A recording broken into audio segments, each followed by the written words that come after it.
さんこんにちは。アイビスのミサです。今日はライブで使える押し打ち輪をアイビスと100均で作ってみました。こんな感じのインパクトのあるぷっくりツヤツヤのフォントをアイビスで作っていきます。このフォント立体じゃないんだよ。フォントだよ。インパクトのあるフォントだから推しからのファンサがもらえちゃうかも。それではフォントの作り方いってみよう。アイビスペイント。左下のプラスから新規キャンバスを作成します。 A4 サイズを選択します。横文字にしたいのでキャンバスを横にします。ツール選択ウィンドウを開いてキャンバスから90度をタップしてキャンバスを横にします。ツール選択ウィンドウを開いてテキストツールで文字を入力します。一文字ずつ入力すると文字に動きがつけられていい感じになるよ。ハートもつけてキュートにしちゃおう。めっちゃいい感じ。次は文字のデザインを変えよう。レイヤーウィンドウを開いて3点ボタンからラスタライズでテキストレイヤーから通常レイヤーに変更します。通常レイヤーにすると細かい文字の編集ができるようになるよ。でもテキストレイヤーには戻せないので注意してね。濁点を消してハートにするとめちゃくちゃ可愛いよ。できたらラスタライズして結合します。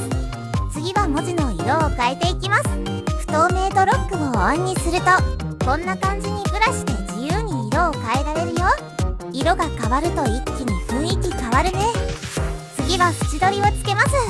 レイヤーウィンドウを開いてフォントの上に新規レイヤーを追加します。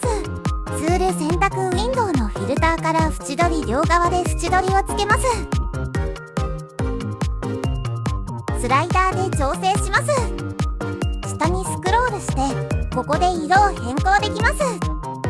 縁取りができたらまた縁取りをします。黒い縁取りに縁取りをつけたいので黒い縁取りの上にレイヤーを追加して縁取り両側をします。今作成した白い縁取りを下に持っていきます。次は白い縁取りに縁取りをしたいので白い縁取りの上にレイヤーを追加します。また縁取り両側をしたら縁取りフォントの完成。次はぷくぷくツヤツヤにします。ツール選択ウィンドウからフィルターのレリーフをします。ハイライトを小さめにするとぷくツヤ感が表現できるよ。下の環境光を抑えると良い感じになる。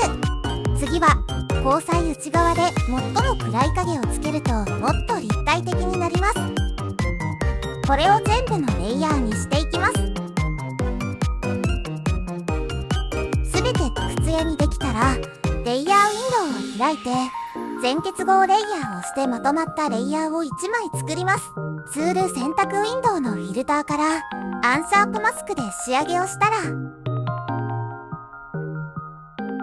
完成。このぷくツヤ感かわいすぎる。アイビスペイント。普通のコピー用紙に印刷してきました。丁寧に切っていきます。綺麗に切れました。次はフォントに厚みを出して立体感を持たせるために段ボールを切っていきます。切れました。糊をつけて貼ればいい感じの立体感が出る。100均で買ったうちわにデコっていくよ。ボンド塗り塗りペタッポンポンボンドドバーフリルペタペタ。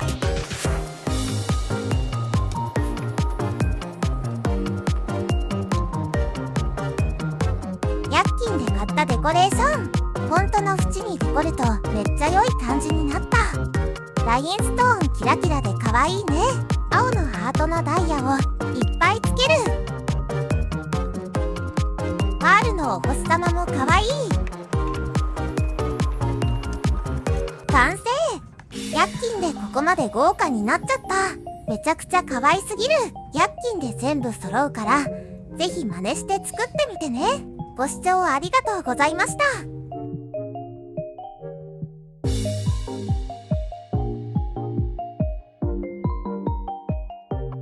IBIS Paint.